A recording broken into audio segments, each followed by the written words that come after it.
So today I'm going to go back to something which is going back to something for some of you, and it might be new stuff for others. But as I always say, when we revise these things, there's always something that will probably occur to you that you might think, oh, that was actually quite useful. Well, I hope so anyway. So as you know, or you may not know, there are two ways we can talk about the future when we're in French and in English as well.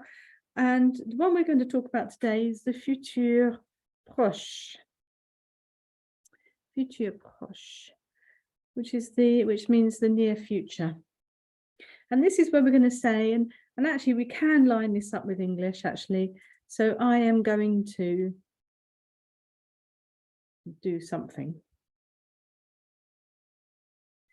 So this is when we're sort of like talking about something in the future. And the interesting thing in French is that actually it works just like English. So going in French is the verb aller.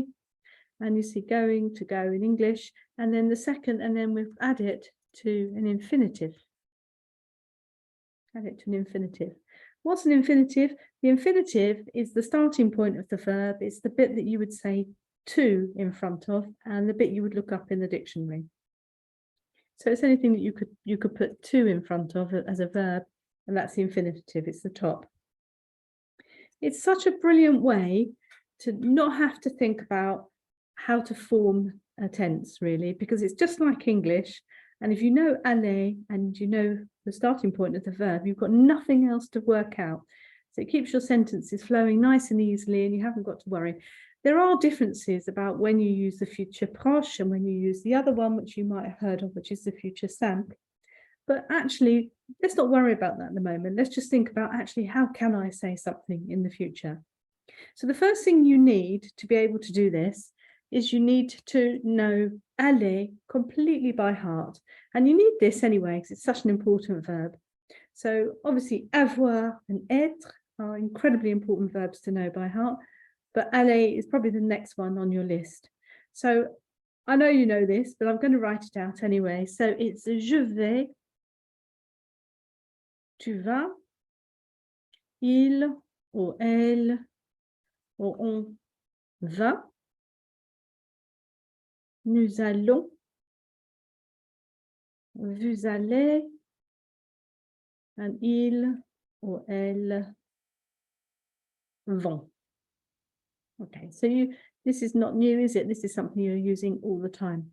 Now, if we just want to say, I'm going to the swimming pool, okay, we would just say, je vais, let me get the right accent for you off of my French keyboard, je vais à la piscine. That's just present tense. Obviously, we can just use aller like that. But if we want to say, I'm going to go, so putting it into the future, then we're going to add in here the infinitive. Now, it doesn't matter that we're repeating the verb aller twice, because what we've got here is we're using aller for the going to bit, and then aller again for the to bit. So, je vais aller à la piscine suggests that I'm going to go to the swimming pool, means that I'm going to go in the future. So let's think about other infinitives. So, je vais, I'm going to eat. What would it be if I'm going to eat? So, je vais, obviously, we know that to eat is manger. Je vais manger. Now, I'm just going to draw your attention to the fact that it's the infinitive. So, don't be tempted to try to make it more complicated than it is. Don't try and conjugate manger as well, because you haven't got to do that. All the work is done here in aller. So, your second verb is the infinitive. That's all done for you. So it's really nice and simple. So manger obviously is a very, very simple and straightforward verb because it's an ER verb. First set of verbs that you learn after avoir, être, and aller. But how about a verb that you're less confident of, maybe? So what about you're going to drink? Now you might think, oh, conjugation of boire is a bit different, but you haven't got to conjugate it. You just go straight in with the infinitive. Je vais boire. Then we get into il, elle. Now I put on in here, and on is the equivalent of we. And you know that I always recommend that you use on instead of nous, by the way, because it sounds like the others and it's so much simpler. So what should we have? On va, take. We're going to take a drink. We're going to take a drink. So we said, I'm going to eat, you're going to drink, we're going to take a drink. So when you go to a restaurant or a cafe, that's the way we say, isn't it? So, je vais prendre, there we go, just simple as anything, isn't it? Just take the infinitive, je vais prendre à boire. I'm going to take a drink. Nous allons, well, if we're going to use nous, I don't recommend using nous. But if you really want to, then nous allons, because look how more complicated that is, allons, to va. Va is so much simpler, isn't it? So, nous allons mettre une robe. I'm going to put on a dress. Nous allons mettre une robe. Vous allez faire de la danse. We're going to do some dance. Il ou elle vont. Pardon. Danser. Il ou elle vont. Let's think of another. Vont lire un livre.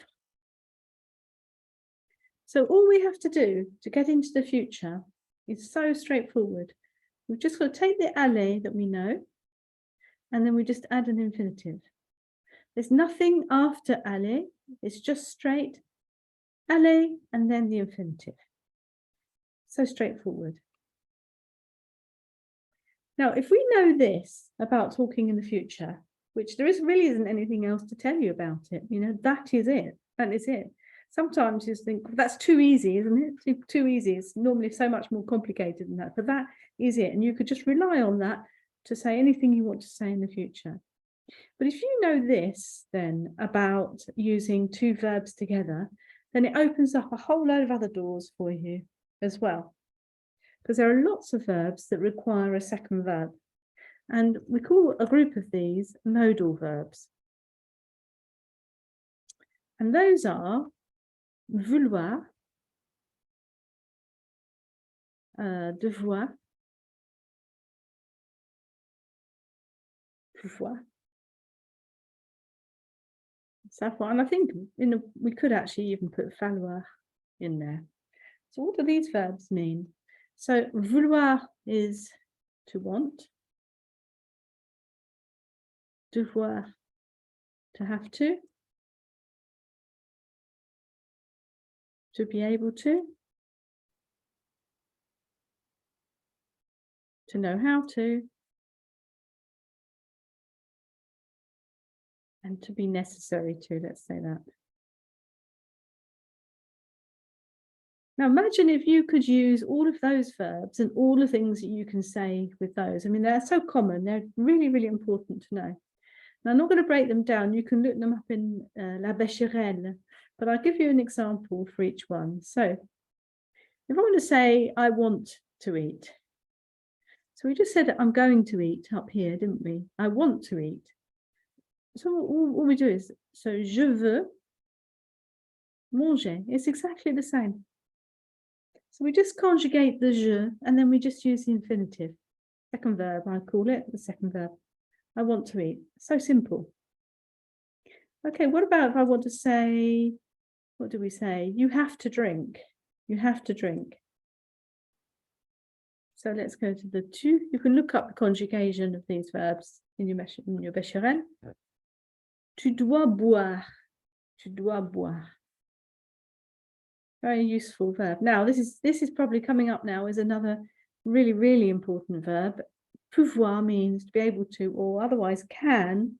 And in English, apparently the second most used word in the English language is can. I suppose the first one is I.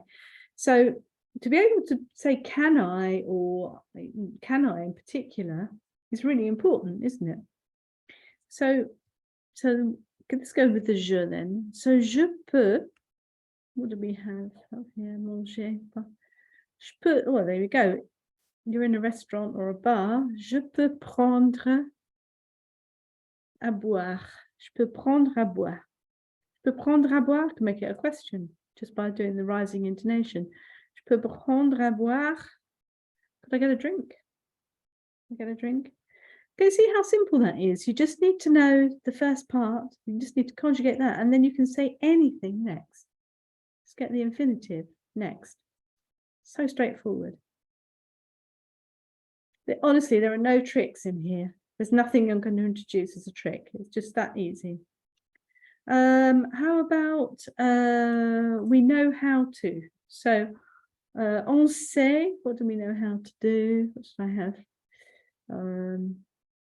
On sait skier, for example. Know how to ski. On sait skier. Same thing. Straight in with the infinitive. I'll take falloir out because it's a little bit different. Not quite as straightforward, but it's a similar principle. So where did we start from? We started from the future proche and said, if you take aller, the verb aller, and conjugate it, and then you just simply add an infinitive to it, you can talk in the future. It's not the only way to talk in the future, but it makes it really, really straightforward. So if you're lost in a sentence, you're not really sure how to conjugate the other future, just use that. It doesn't matter that it doesn't fit every scenario, you're going to be understood. Excellent. So we've got some examples there. Sounds great. There's no mistakes in there, and it's so simple. And then we've got exactly the same logic here for our modal verbs. And the modal verbs are really, really important because they open up so many doors to so many things that we can say. And you've just got to apply the same logic all over again. You just know how to say it in the je, tu know how to conjugate it. And then you can attach any verb, the most complicated verb you like, to it. But you haven't got to work it out because you're just using the infinitive bolted on. Two bits of Lego, if you like, they're just bolted together. So, for once, something simple in French. And it really is as simple as that. Super, super. Ben, merci beaucoup d'être venu. Super de vous voir. Et je vous souhaite une très bonne journée, très bonne soirée. Et puis, bientôt. Donc, merci beaucoup. Au revoir. Merci.